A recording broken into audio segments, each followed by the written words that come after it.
오늘 읽었던 말씀 바로 앞에는 12절부터 19절에는 예수님께서 예루살렘에 입성하시는 장면이 나옵니다. 오늘 읽었던 본 바로 앞에 12절부터 19절에는 예수님께서 이제 예루살렘에 입성하시는 장면입니다. 그때 사람들이 나와서 예수님께 종려나무 가지를 흔들면서 호산나 호산나 하면서 예수님의 이름을 찬송합니다. 예수님의 오심을, 입성을 찬송하죠. 많은 무리들이 정말 크게 환영을 합니다. 당시에 종려나무는 전쟁에서 승리하고 돌아올 때, 환영할 때 흔들었던 나뭇가지거든요. 전쟁에서 이기고 승리하는 우리의 메시아가 들어오신다, 이런 의미로 종려나무를 흔들게 됩니다. 종려나무 가지를 흔드는 그 전통에서 우리가 이 주일, 이 날을 기념하면서 종려주일을 지키게 되죠. 그래서 돌아오는 주일이 종려주일입니다. 그러니까 예수님께서 십자가에 달려 돌아가시기 엿새 전, 그러니까 5일 전, 정확하게 얘기하면 엿새 전인 그 입성하는 날, 그것을 기념하는 주일이 이제 종려주일입니다. 그러니까 예수님께서 그렇게 예루살렘에 입성하니 사람들이 막 종려나무 가지도 흔들고 바닥에 예수님 가시는 길을 카펫 대신에 자기들이 옷을 깔아서 예수님이 지나가기도 하고 아주 열렬하게 환영하는 그런 모습을 보면서 사람들이 생각을 한 거죠. 특별히 그것을 본 사람이 누가 있었냐면 오늘 읽었던 말씀 바로 앞에 19절에 보면 바리새인들이 그 모습을 봅니다. 바리새인들이 그 모습을 보고 뭐라고 말하냐면 볼지어다 너희 하는 일이 쓸데없도다 보라 온 세상이 그를 따르는도다 합니다. 그래서 온 세상이 예수님을 따르는구나, 큰일 났네. 예수님을 환영하는 그런 무리들을 보면서 기득권을 가지고 있던 바리새인들은 이거 큰일 났네, 우리가 갖고 있던 것을 빼앗기겠네, 그렇게 생각을 한 거죠. 사실은 예수님을 따르는 그 무리들, 12절에 말하는 그 큰 무리들, 그 바리새인들도 다 예수님을 오해하고 있는 거죠. 예수님은 로마로부터 해방하기 위해서 오신 분이 아니고, 예수님은 바리새인들의 기득권을 빼앗으시러 온 분이 아니고, 그러니까 정치적인 왕, 군사적인 왕으로 오신 것이 아닌데, 큰 무리들, 예수님을 환영하는 무리들도 예수님을 그렇게 오해했고, 바리새인들도 오해를 하니 큰 무리들도 예수님께서 자기들을 해방할 왕으로 오셨다고 칭송하고 그 모습을 보면서 자기들의 기득권을 빼앗길까 봐 바리새인들도 걱정을 했던 겁니다. 그래서 어떻게 생각했냐면 예수님을 죽여야겠다고 생각하고 12절 앞에 보면 심지어 나사로까지 죽여야겠다 생각합니다. 왜? 예수님께서 죽었다가 나흘 만에 살리셨죠, 나사로를. 그 얘기가 온 소방에 퍼지니까 예수님은 죽은 사람도 살리는 분이구나, 정말 우리를 죽음과 이 로마에서 입제할 정말 메시아이시구나, 이렇게 막 사람들이 예수님을 믿게 되니까 나사로도 죽이자, 예수님도 죽이자, 바리새인들이 그렇게 생각을 하게 된 거죠. 마음을 먹게 된 거야. 그리고 나서 예수님께서 예루살렘에 입성을 하신 거죠. 입성을 하셔서 바리새인들에게 그렇게 마음속에 죽여야겠다는 그런 생각을 품은 후에 오늘 본문 말씀이 있는 것입니다. 그 명절에 예배하러 올라온 사람 중에 헬라인 몇이 있었는데 그랬습니다. 이 명절은 뭐죠? 유월절입니다. 예수님께서는 명절에 유월절, 초막절, 수장절, 이렇게 예수님께서 이스라엘의 3대 절기 중에 이렇게 명절을 맞아서 예배하러 성전에 올라가셨는데, 그때 예수님 명절에 예루살렘 성전에 왔던 또 다른 헬라인들이 있었습니다. 그러니까 유대인으로서 헬라인이었던 사람, 또는 헬라인으로서 유대교로 개종한 사람, 이스라엘 바깥에 있었던 사람들도 그 큰 절기에는 예루살렘 성전에 예배드리러 왔습니다. 근데 그때 아마도 예수님이 말씀하시는 걸 들었을 거예요. 예수님께서 공생애를 3년 하셨다는 것을 어떻게 알 수 있느냐? 마태, 마가, 누가복음에는 예수님께서 3년 동안 공생애를 하셨다는 기록이 없습니다. 알 수가 없어요. 시간이 정확히 기억이 안 돼 있어요. 요한복음에만 예수님께서 3번의 유월절을 보내신 것이 기록이 되어 있습니다. 예수님께서 공생애를 3년 하셨다는 걸 어떻게 알았느냐? 요한복음을 통해서 알게 된 거예요. 예수님께서 유월절을 3번 하셨구나. 예수님께서 그렇게 명절 때마다 유월절, 또 요한복음 7장에 보면 초막절에 예수님께서 예루살렘 성전에 가셨거든요. 그렇게 성전에 가셨을 때마다 설교를 하셨어요. 솔로몬의 행각에서 이런 데서 예수님께서 설교를 하셨단 말이에요. 그때마다 이 명절 때마다 예루살렘에 왔던 유대인들이 그때마다 지나가다가 예수님이 설교하셨던 걸 들은 거죠. 근데 그 말씀이 유대교 경전과는 다르고, 즉 하나님의 말씀을 전하는 것이 권세 있고 능력이 있으니 명절 때마다 예수님의 말씀을 듣기를 즐겨했습니다. 그래서 명절에 예루살렘 성전에 왔다가 헬라인 몇 사람이 다시 예수님을 만나서 말씀을 듣고 싶은 거예요. 그래서 베세다 사람 빌립에게, 아마도 헬라어를 할 수 있었던 사람이겠죠. 빌립에게 청하여서 예수님을 좀 만나게 해달라. 그렇게 요청을 합니다. 그때 그 이야기를 듣고 빌립이 안드레에게 이야기하고, 안드레가 또 예수님에게 가서 빌립이 전했던 그 이야기를 함께 전합니다. 예수님, 헬라인 중에 예수님의 말씀을 듣고 싶어하는 사람들이 있고 만나고 싶어하는 사람들이 있습니다. 라고 말하자 예수님께서 의미심장한 얘기를 23절에서 하십니다. 예수께서 대답하여 이르시되 인자가 영광을 얻을 때가 왔도다. 이렇게 말씀합니다. 예. 여러분, 그 요한복음에 때에 대한 말씀이 9번이 나오는데, 오늘 읽었던 말씀 앞에 3번은 모두 때가 이르지 못했다라고 예수님께서 말씀합니다. 가나 혼인잔치에서도 예수님께서 물로 포도주를 만드신 후에 내 때가 아직 이르지 않았습니다. 이렇게 말씀하셨거든요. 근데 여기서는 이제 드디어 예수님께서 때가 왔다라고 말씀하십니다. 예, 드디어 말씀하세요. 무슨 때가 왔느냐? 영광을 얻을 때가 왔다라고 예수님께서 말씀합니다. 이 영광이라는 단어가 우리 그리스도인들도 오해하기 쉬운 말인데, 이미 큰 무리 바리새인들은 오해하고 있는 거죠. 진정으로 영광을 얻는 것이 무엇인지. 이 큰 무리들과 바리새인들은 그 영광을 어떻게 생각했느냐? 눈에 보이는 정치적인, 군사적인 어떤 번영과 성공을 영광이라고 생각했어요. 근데 예수님은 말씀하시는 거죠. 그것이 아니다. 진짜 영광을 우리가 얻을 때가 왔다. 그 영광이 무엇이냐? 비유로 24절에 말씀합니다. 내가 진실로 진실로 너에게 이르노니 한 알의 밀이 땅에 떨어져 죽지 아니하면 한 알 그대로 있고 죽으면 많은 열매를 맺느니라. 예수님께서 뭐라고 말씀하시냐? 우리가 영광을 얻는 방법은 죽음으로 얻는 것이다. 예수님께서 그렇게 말씀하신 거예요. 죽어야 얻는 것이다. 예수님께서 말씀하신 영광은 죽어야 사는 원리입니다. 이미 우리 어제 누가복음 9장에서도 보았죠. 자기 목숨을 구원코자 하면 잃을 것이요, 나를 위하여 목숨을 잃으면 구원하리라. 나가 누구요? 예수님을 위하여 목숨을 잃으면 구원하리라.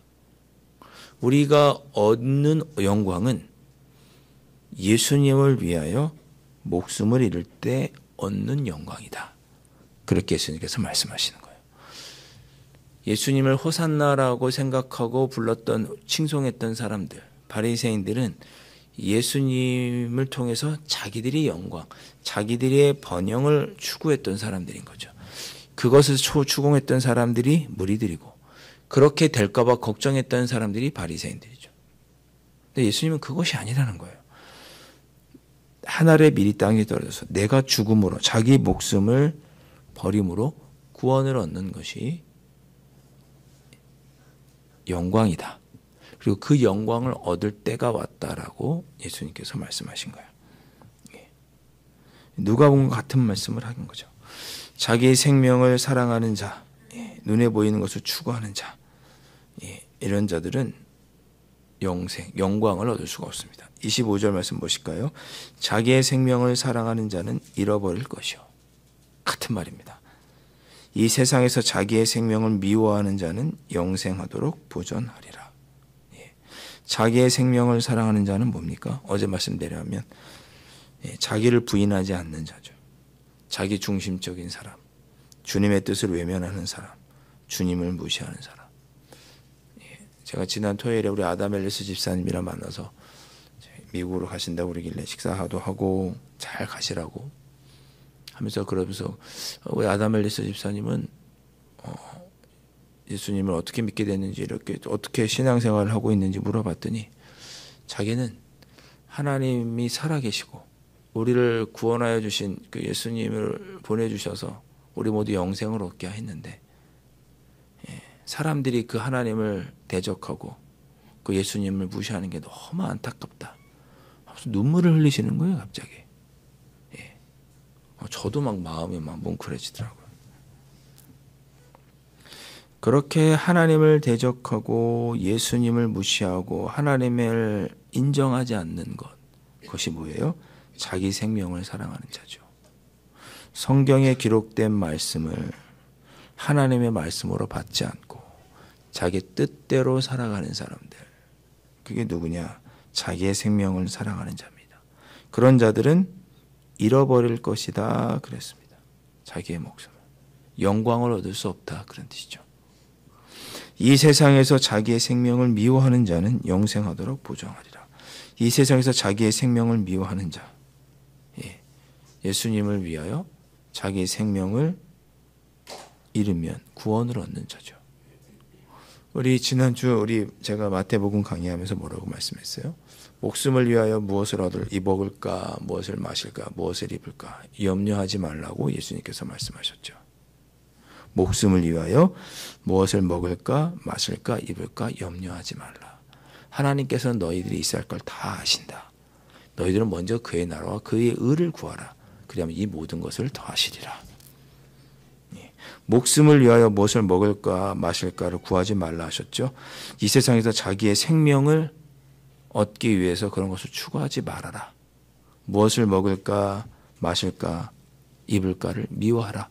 그것을 구하지 말아라. 먼저 그것을 구하지 말아라. 그것이 이 세상에서 생명을 미워하는 거죠. 그런 자는 영생하도록 보존하리라 예수님께서 말씀하십니다. 영생하도록 보존하리라. 자기의 생명을 미워하고 끝까지 주님의 길을 따라가는 사람, 자기의 생명을 아끼지 않는 사람, 자기의 생명을 아끼지 않는다는 것은 먼저 그의 나라와 의를 구하는 사람, 주님의 뜻을 구하는 사람, 영생하도록 보존하리라고 약속하십니다. 이것이 우리의 신앙에서 말하는 죽어야 사는 원리고, 먼저 그의 나라와 그의 의를 구하는 것이고, 자기를 부인하고 자기 십자가를 지고 주님의 뒤를 따르는 삶입니다. 이것이 그리스도인의 주님의 제자된 자의 삶인 거죠.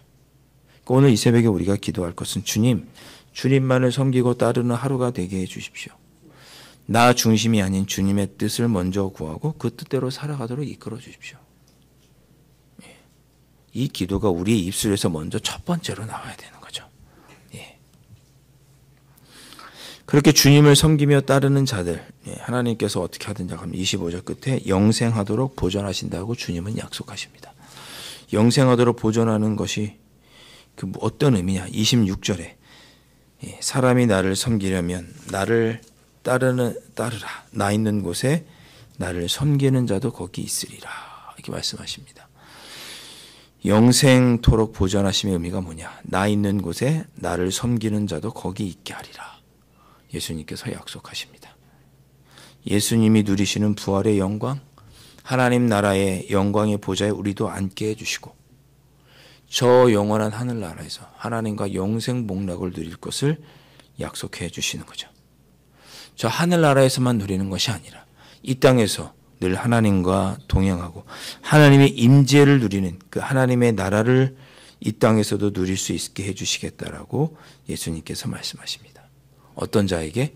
하나님을 따르고 주님을 따르고 먼저 그의 나라 의를 구하며 하나님을 섬기는 자에게. 예. 거기 나를 섬기는 자도 거기 있으리니.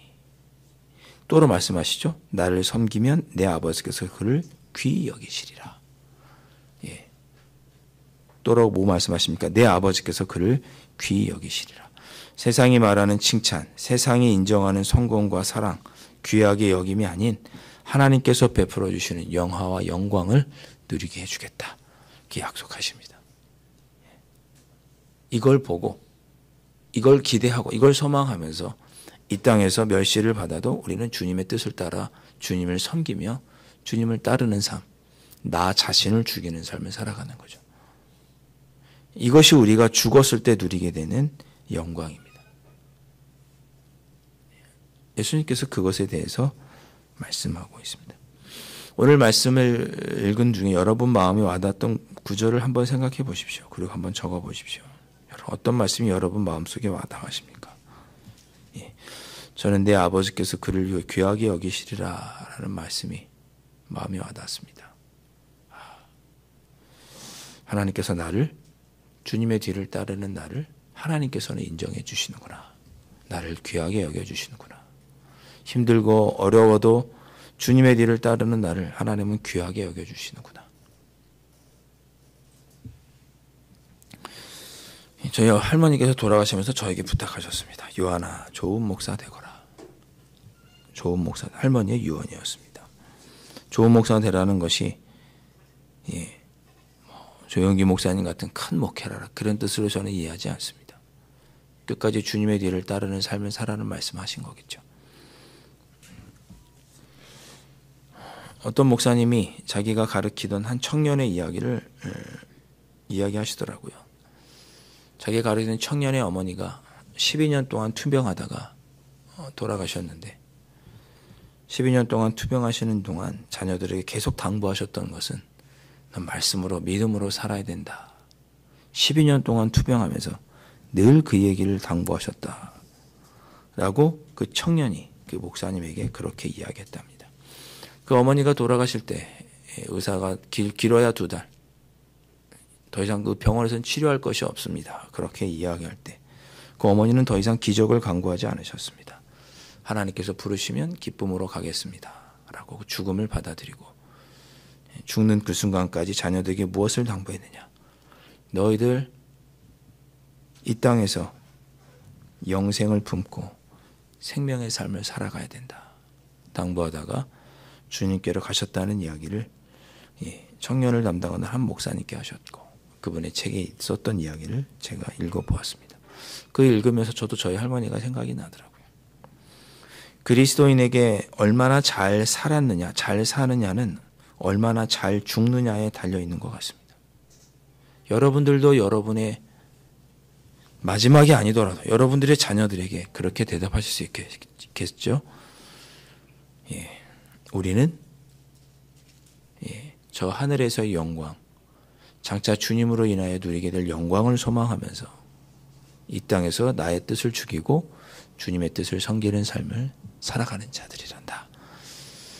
그런 이 땅에서 주님만 섬기면서 살아가거라.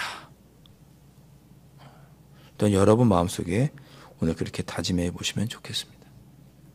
오늘 기도하실 때 주님, 제가 주님만 섬기며 따르는 그런 하루가 되게 해주십시오.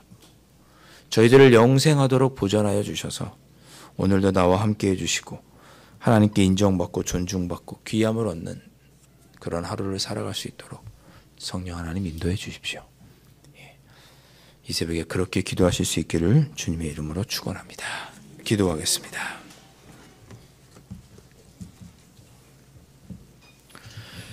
예수님께서는 한 알의 밀이 땅에 떨어져 썩어져 죽어야 많은 열매를 맺을 것이라고 말씀하셨습니다. 주님, 그렇다면 우리도 이 땅을 살아갈 때 썩어질 수 있도록 성령 하나님 도와주시옵소서. 내 생각과 내 중심적인 생각, 내가 주님을 따르지 않고 주님이 나를 따르라고 하는 그런 교만함과 어리석음을 썩어버리고 버려버리고 아버지 주님의 뜻을 쫓고 주님을 따라 섬기며 살아서 주님께서 우리에게 약속하신 천국을 누리며 하나님께 인정받는 삶을 살아가는 저희들이 될 수 있도록 성령 하나님 도와주시고 인도하여 주시옵소서. 귀하신 예수 그리스도 이름으로 간절히 기도하옵나이다. 아멘. 하늘에 계신 우리 아버지, 아버지의 이름을 거룩하게 하시며 아버지의 나라가 오게 하시며 아버지의 뜻이 하늘에서와 같이 땅에서도 이루어지게 하소서. 오늘 우리에게 일용할 양식을 주시고 우리가 우리에게 잘못한 사람을 용서하여 준 것 같이 우리 죄를 용서하여 주시고 우리를 시험에 빠지지 않게 하시고 악에서 구하소서. 나라와 권능과 영광이 영원히 아버지의 것입니다. 아멘.